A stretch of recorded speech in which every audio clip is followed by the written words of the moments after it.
President Trump's America First policies continue to make waves in the international community, especially in Europe, where the liberal elitists in the EU are shocked by a president actually sticking to his guns and putting the people he represents first. With us now, how exciting. He's from Fox Business. You can see him every morning. Varney and Company host Stuart Varney.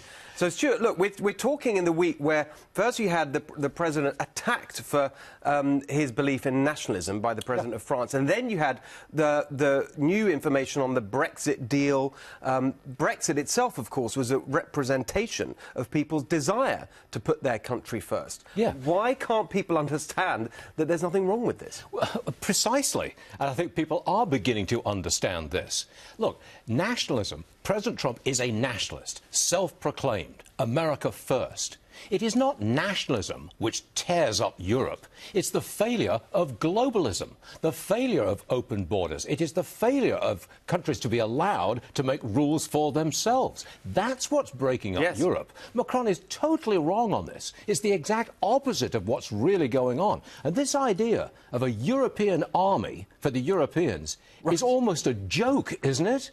Can you really see a pacifist continent getting together to create a warlike army that's really going to defend them? Nonsense. They cannot work without America's military, period. That's exactly right. And in fact, that's what started this whole spat, really, when President Macron started saying we need a European army to protect us from America. I thought that's one of the most insulting things I've ever heard. Absolutely insulting. What is the man thinking of? I mean... Well, he's basically just pandering to his people in France. He's having a very tough time politically, and he just wants to deflect by attacking President Trump. I think President Trump had a hard time restraining himself from going after Macron, who's got an approval rating of, what, 26%, and he's criticising the President of the United States. Totally agree. And by the way, it was a double insult, because first Macron insults America by saying we need an army to protect ourselves from America. Then he insults President Trump personally by going on about nationalism. The other thing I just wanted to touch on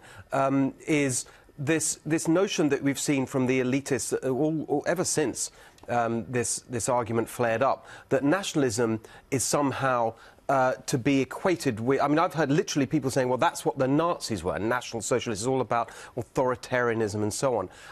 My background is Hungarian. If you talk to people in Eastern Europe who were under the yoke of the Soviet Empire, they see nationalism as freedom, as liberty. Yes. I think the left is going after the president who says he is a nationalist because they want to draw racial comparisons or warlike comparisons from the last century, when nationalism was alive and well in Europe and created a couple of world wars.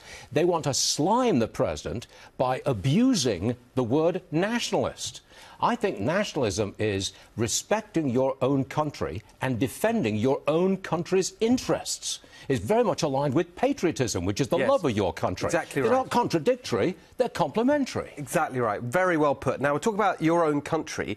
Here we are, you and I, two Brits here in America. Yeah, amazing. How that happened, I don't know. But I'd love to just hear you talk a little bit, and I've heard you do it before, just right now when we're here with focusing on this topic, about your love for this country. Oh, there's all kinds of things which I truly love about America, and loved right from the get-go 40 years ago. Number one, upward mobility. Yes. I've never, ever felt that I was restrained by my class background or my religious background or anything else. Yeah. It's upward mobility. How far can you go with your drive, talent, brains and ability? Number two, this is a vast country.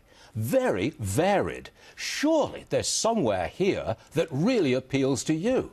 And lastly, I really like Americans. I mean, where else in the world, Steve, tell me, where else in the world can a guy go with an obvious, very foreign accent, get on national television and tell you, the locals, what's going on in your society? Yeah, you better be careful with that, Stuart. After this segment, maybe that won't go so well, but I totally appreciate the point.